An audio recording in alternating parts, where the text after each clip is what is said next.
Hi ಎಲ್ಲರಿಗೂ ನಮಸ್ಕಾರ. Welcome back to our YouTube channel. ಇವತ್ತಿನ ಒಂದು ತರಗತಿಯಲ್ಲಿ ಸೈಕಾಲಜಿ ಏನ್ ಮಾಡ್ತಾ ಇದೀವಲ್ವಾ, ನೋಡ್ತಾ ಇದೀವಲ್ವಾ, ಅದರಲ್ಲಿ ಈಗ ಮೌಲ್ಯಮಾಪನದ ಪಾರ್ಟ್ಗೆ ಬರೋಣ. ಮೌಲ್ಯಮಾಪನ ಅನ್ನುವಂಥದ್ದು ಶಿಕ್ಷಣದ ಅವಿಭಾಜ್ಯ ಅಂಗ, ಹೌದಲ್ವಾ? ಸೊ ಅದರಲ್ಲಿ ಶೈಕ್ಷಣಿಕ ಗುರಿಗಳು, ಕಲಿಕಾ ಅನುಭವಗಳು, ಮೌಲ್ಯಮಾಪನ ತಂತ್ರಗಳು ಅನ್ನುವಂಥವು ಏನ್ ಬರ್ತಾವಲ್ವಾ, ಇವು ಶಿಕ್ಷಣದ ಅವಿಭಾಜ್ಯ ಅಂಗಗಳು ಅಂತ ಅನಿಸ್ಕೊಳ್ತವೆ. ಯಾವುವು? ಶೈಕ್ಷಣಿಕ ಗುರಿಗಳು, ಕಲಿಕಾ ಅನುಭವಗಳು, ಮೌಲ್ಯಮಾಪನದ ತಂತ್ರಗಳು. ಅದರಲ್ಲಿ ನಾವು ರೂಪಣಾತ್ಮಕ ಮೌಲ್ಯಮಾಪನ ಅಂತ ನೋಡ್ತೀವಿ. ಇದು ಒಂದು ನಿರಂತರವಾಗಿ ನಡೆಯುವಂತಹ ಮೌಲ್ಯಮಾಪನವನ್ನ ನಾವು ರೂಪಣಾತ್ಮಕ ಮೌಲ್ಯಮಾಪನ ಅಂತ ಹೇಳ್ತೀವಿ. ಫಾರ್ಮ್ಯಾಟಿವ್ ಅಸೆಸ್ಮೆಂಟ್ ಅಂತ ಕರಿತೀವಿ ಇದನ್ನ ಇಂಗ್ಲಿಷ್ ನಲ್ಲಿ. ಓಕೆ, ಕಲಿಕಾ ನ್ಯೂನತೆಗಳನ್ನ ಗುರುತಿಸಿ ಸುಧಾರಿಸೋದಕ್ಕೆ ಇದು ಸಹಾಯಕ. ಯಾವುದು? ಫಾರ್ಮ್ಯಾಟಿವ್ ಅಸೆಸ್ಮೆಂಟ್ ಅಂದ್ರೆ ರೂಪಣಾತ್ಮಕ ಮೌಲ್ಯಮಾಪನ ಕಲಿಕಾ ನ್ಯೂನತೆಗಳನ್ನ ಗುರುತಿಸುತ್ತೆ, ಜೊತೆಗೆ ಸುಧಾರಿಸೋದಕ್ಕೂ ಕೂಡ ಸಹಾಯಕ ಆಗುತ್ತೆ. ಇನ್ನು ವರ್ಷವಿಡೀ ನಡೆಯುವಂತಹ ವಿಧಾನ ಈ ಒಂದು ರೂಪಣಾತ್ಮಕ ಮೌಲ್ಯಮಾಪನ ಆಗಿರುತ್ತೆ. ಇನ್ನು ನೈದಾನಿಕ ಮೌಲ್ಯಮಾಪನ ಅಂತ ಅಂದಾಗ ಶೈಕ್ಷಣಿಕ ಅವಧಿಯ ಕೊನೆಯಲ್ಲಿ ವಿದ್ಯಾರ್ಥಿಗಳು ಎಷ್ಟರ ಮಟ್ಟಿಗೆ ಕಲಿಕೆಯ ಫಲವನ್ನ ಪಡೆದುಕೊಂಡಿದ್ದಾರೆ ಅನ್ನೋದನ್ನ ತಿಳಿಯೋದಕ್ಕೆ ಈ ಸಂಕಲನಾತ್ಮಕ ಮೌಲ್ಯಮಾಪನ ಸಹಾಯಕ ಆಗತ್ತೆ.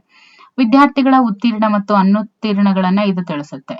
ನೋಡಿ, ಘಟಕ ಪರೀಕ್ಷೆ, ಮಾಸಿಕ ಪರೀಕ್ಷೆ, ತ್ರೈಮಾಸಿಕ ಪರೀಕ್ಷೆ, ಅರ್ಧವಾರ್ಷಿಕ ಪರೀಕ್ಷೆ, ವಾರ್ಷಿಕ ಪರೀಕ್ಷೆಗಳು, ಸಾಧನಾ ಪರೀಕ್ಷೆಗಳು, ದರ್ಜಾ ಮಾಪನ, ಮೌಖಿಕ ಪರೀಕ್ಷೆಗಳು, ಸಂದರ್ಶನಗಳು, ಲಿಖಿತ ಪರೀಕ್ಷೆಗಳು ಇದರಲ್ಲಿ ಬರುವಂತದ್ದು. ಓಕೆ, ಇವೆಲ್ಲವೂ ಕೂಡ ಸಂಕಲನಾತ್ಮಕ ಮೌಲ್ಯಮಾಪನಕ್ಕೆ ಅಂದ್ರೆ ಆ ಒಂದು ಅಡಿಯಲ್ಲಿ ಬರುವಂತಹ ಪರೀಕ್ಷೆಗಳು.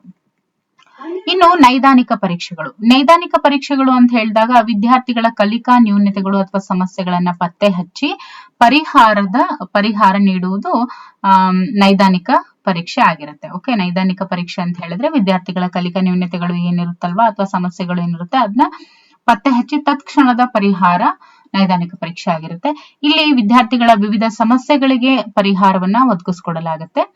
ಹಾಗಾದ್ರೆ ಮೌಲ್ಯಮಾಪನ ಅಂತ ಬಂದಾಗ ಒಂದು ಉತ್ತಮ ಪರೀಕ್ಷೆ ಅನ್ನುವಂಥದ್ದು ಯಾವೆಲ್ಲ ಲಕ್ಷಣಗಳನ್ನ ಒಳಗೊಂಡಿರ್ಬೇಕು? This is also very important. ನೋಡಿ, ಸಮಂಜಸತೆ ಅಂತ ಹೇಳ್ತೀವಿ. ಯಾವುದನ್ನ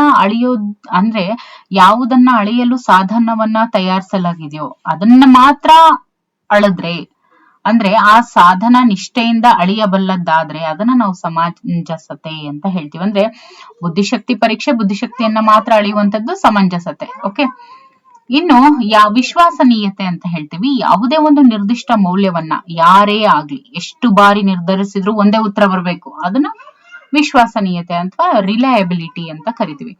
ಇನ್ನು ವಸ್ತುನಿಷ್ಠತೆ ಅಂತ ಹೇಳಿದ್ರೆ ವೈಯಕ್ತಿಕ ಅಭಿಪ್ರಾಯಗಳಿಗೆ ಅವಕಾಶ ಇರೋದಿಲ್ಲ. ವಸ್ತುನಿಷ್ಠತೆಯಲ್ಲಿ ಒಂದೇ ನಿರ್ದಿಷ್ಟ ಉತ್ತರ ಇರುತ್ತೆ.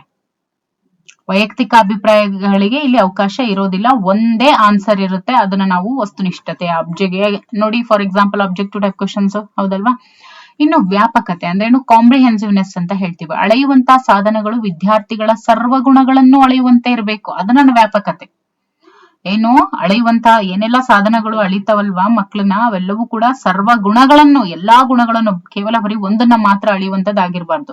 ಸರ್ವ ಗುಣಗಳು ಮೀನ್ಸ್ ಆಲ್ರೌಂಡ್ ಡೆವಲಪ್ಮೆಂಟ್ ಅನ್ನು ಕೂಡ ಅಳಿಯುವಂತದ್ದಾಗಿರ್ಬೇಕು, ಅದನ್ನ ನಾವು ವ್ಯಾಪಕತೆ ಅಂತ ಹೇಳ್ತೀವಿ. ಇನ್ನು ಉಪಯೋಗಾರ್ಹತೆ ಅಂದ್ರೇನು? ಯುಟಿಲಿಟೇರಿಯನ್ ಅಂತ ಹೇಳ್ತೀವಿ.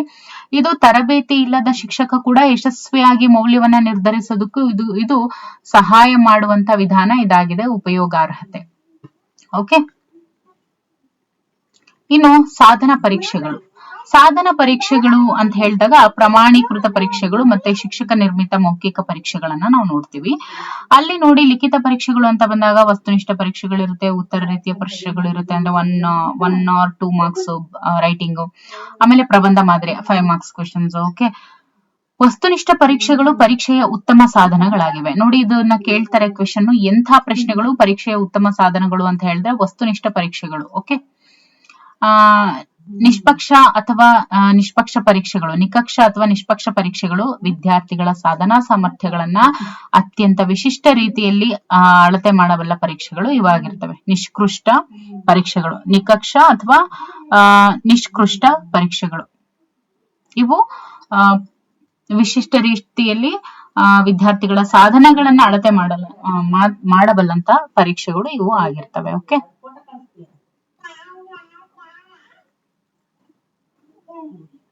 ಇನ್ನು ಕೆಲವೊಂದಿಷ್ಟು ಪ್ರಮುಖ ಅಂಶಗಳನ್ನ ನೋಡೋದಾದ್ರೆ ನಿರ್ದಿಷ್ಟ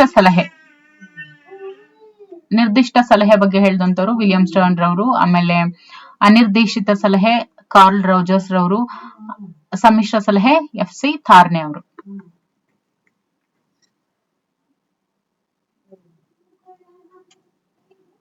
ಗ್ಯಾಗ್ನೆ ಅವರ ಸಂಚಿತ ಅಥವಾ ಪದ ಸೋಪಾನ ಕಲಿಕಾ ಸಿದ್ಧಾಂತ ಅಂತ ಹೇಳ್ತೀವಿ. ಇದರಲ್ಲಿ ನಾವು 8 ಎಲಿಮೆಂಟ್ಸ್ ನೋಡ್ತೀವಿ. ಅದರಲ್ಲಿ ಸಾಂಕೇತಿಕ ಅಥವಾ ಸಣ್ಣ ಕಲಿಕೆ, ಸ್ಟಿಮ್ಯುಲಸ್ ರೆಸ್ಪಾನ್ಸ್ ಬಂಧ ಕಲಿಕೆ ಅಂತ SR ಬಂಧ ಕಲಿಕೆ, ಸರಪಳಿ ಕಲಿಕೆ, ಶಾಬ್ದಿಕ ಕಲಿಕೆ, ವಿಭೇದಾತ್ಮಕ ಕಲಿಕೆ, ಪರಿಕಲ್ಪನೆಗಳ ಕಲಿಕೆ, ನಿಯಮ ಕಲಿಕೆ, ಸಮಸ್ಯೆ ಪರಿಹಾರ ಕಲಿಕೆ ಅಂತ ನೋಡ್ತೀವಿ.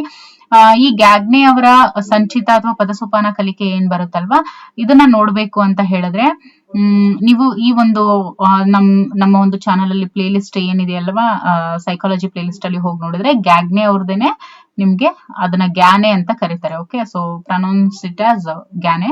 ಸೊ ಇವರ ಒಂದು ಸಿದ್ಧಾಂತ ಸಪರೇಟ್ ಆಗಿ ನಿಮಗೆ ಸಿಗುತ್ತೆ, ಅಲ್ಲಿ ಹೋಗಿ ನೋಡ್ಬೋದು ನೀವು. ಓಕೆ, ಇನ್ನು ಬುದ್ಧಿಶಕ್ತಿ, ಇದು ಆಲ್ರೆಡಿ ನೋಡಿವಿ.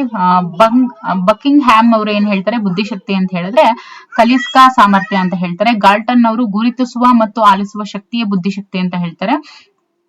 ಈಗ ಆಲ್ರೆಡಿ ನೋಡಿದೀವಿ ನಾವು ಬುದ್ಧಿಶಕ್ತಿ ಅನ್ನುವಂಥದ್ದು. ಬಟ್ ಇದ್ರಲ್ಲಿ ಏನು ಅಂದ್ರೆ ಯಾರೆಲ್ಲ ಏನೇನು ವಾಕ್ಯಗಳನ್ನ ಕೊಟ್ಟಿದ್ದಾರೆ ಅಂತ ಹೇಳಿ ಇದನ್ನ 1 ಮಾರ್ಕಿಗೆ ಕೇಳ್ತಾರೆ. ಇದನ್ನು ಕೂಡ ಅಬ್ಜೆಕ್ಟಿವ್ಸ್ ಅಲ್ಲಿ ಕೇಳ್ತಾರೆ. ಓಕೆ, ಅಮೂರ್ತ ಆಲೋಚನಾ ಶಕ್ತಿಯ ಬುದ್ಧಿಶಕ್ತಿ ಅಂತ ಹೇಳಿದಂತವ್ರು ಐರ್ಮನ್ನು.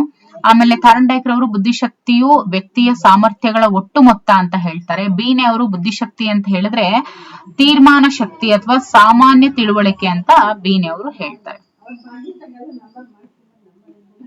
ಟರ್ಮನ್ ರವರ ಪ್ರಕಾರ ಬುದ್ಧಿಶಕ್ತಿಯ ವಿತರಣೆ ಯಾವ ರೀತಿ ಅಂತ ಹೇಳಿದ್ರೆ IQ 140 ಮೇಲ್ಪಟ್ಟಿದ್ರೆ ಅವರು ಅತಿ ಪ್ರತಿಭಾವಂತರು, 120 139 ಇದ್ರೆ ಪ್ರತಿಭಾವಂತರು, 110 119 ಇದ್ರೆ ಸರಾಸರಿಗಿಂತ ಮೇಲ್ಪಟ್ಟವರು, 90 109 ಇದ್ರೆ ಸರಾಸರಿ ಬುದ್ಧಿವಂತರು, ಸರಾಸರಿಗಿಂತ ಕೆಳಗಿನವರಾದ್ರೆ 80 89 IQ ಅನ್ನ ಒಳಗೊಂಡಿರ್ತಾರೆ. 70 79 IQ ಒಳಗೊಂಡಂತವ್ರು ನ್ಯೂನತೆಯ ಅಂಚಿನಲ್ಲಿ ಇರುವಂತವ್ರು. 70 ಕೆಳಗಿದ್ರೆ ಮಾನಸಿಕ ನ್ಯೂನತೆ ಉಳ್ಳಂತವ್ರು. ಅವರನ್ನ ನಾವು 1% ಮಾತ್ರ ನೋಡ್ತೀವಿ. ಇನ್ನು ಬುದ್ಧಿಶಕ್ತಿ ಸೂಚ್ಯಂಕಗಳ ವಿತರಣೆ ಸಾಮಾನ್ಯ ಸಂಭಾವ್ಯ ವಕ್ರದ ರೀತಿಯಲ್ಲಿ ಇರುತ್ತೆ. This is very important. Okay, ಬುದ್ಧಿಶಕ್ತಿ ಸೂಚ್ಯಂಕಗಳ ವಿತರಣೆ NPC ಈ ರೀತಿ ಗಂಟೆ ಆಕಾರದ ಸಮಪಾರ್ಶ್ವ ಆಕಾರವನ್ನ ಒಳಗೊಂಡಿರುತ್ತೆ. ಓಕೆ, ಸೊ ಮೆಂಟಲ್ ಏಜ್ ಅಂತ ಹೇಳ್ತೀವಿ, ಮಾನಸಿಕ ವಯಸ್ಸು. 1908ರಲ್ಲಿ ಆಲ್ಫ್ರೆಡ್ ಬೀನೆ ಅವರು ಮೊದಲ ಬಾರಿಗೆ ಇದ್ರ ಬಗ್ಗೆ ತಿಳಿಸ್ತಾರೆ. ವಯಸ್ಸಿಗೆ ಅನುಗುಣವಾಗಿ ಸರಾಸರಿ ಮಾನಸಿಕ ಸಾಮರ್ಥ್ಯವೇ ಮಾನಸಿಕ ವಯಸ್ಸು. ಮಾನಸಿಕ ವಯಸ್ಸು ಅಂದ್ರೇನು, ವಯಸ್ಸಿಗೆ ಅನುಗುಣವಾಗಿ ಸರಾಸರಿ ಮಾನಸಿಕ ಸಾಮರ್ಥ್ಯವನ್ನ ಒಳಗೊಂಡಿರ್ಬೇಕು. ಅದನ್ನ ನಾವು ಮಾನಸಿಕ ವಯಸ್ಸು ಅಂತ ಹೇಳ್ತೀವಿ. ಬುದ್ಧಿಶಕ್ತಿ ಕಂಡುಹಿಡಿಯುವಿಕೆ ಅಂತ ಹೇಳಿದ್ರೆ ಅದನ್ನೇ ನಾವು ಬುದ್ಧಿಲಬ್ಧ. ನೋಡಿ, ಮೊದಲ ಬಾರಿಗೆ ಬುದ್ಧಿಲಬ್ಧವನ್ನ ಪರಿಚಯಿಸಿದವರು ಯಾರು ಅಂತ ಹೇಳಿದ್ರೆ ವಿಲಿಯಂ ಸ್ಟರ್ನ್ ರವರು IQ ಅನ್ನ ಫಸ್ಟ್ ಪರಿಚಯಿಸಿದ್ರು. ಓಕೆ, ಬುದ್ಧಿಲಬ್ಧ ಇಸ್ ಈಕ್ವಲ್ ಟು ಮಾನಸಿಕ ವಯಸ್ಸು ಬೈ ದೈಹಿಕ ವಯಸ್ಸು ಇಂಟು 100 ಅಂತ ಕೂಡ ನಾವು ಹೇಳ್ತೀವಿ. ಓಕೆ, ಸೊ ಇದಿಷ್ಟು. ಇನ್ನು ಇದ್ರ ಬಗ್ಗೆ ನಾವು ಮುಂದಿನ ತರಗತಿಯಲ್ಲಿ ಕೆಲವೊಂದು 4 ಕ್ವೆಶನ್ಸ್ ಅನ್ನ ನೋಡ್ತಾ ಹೋಗೋಣ. Okay, thank you for watching.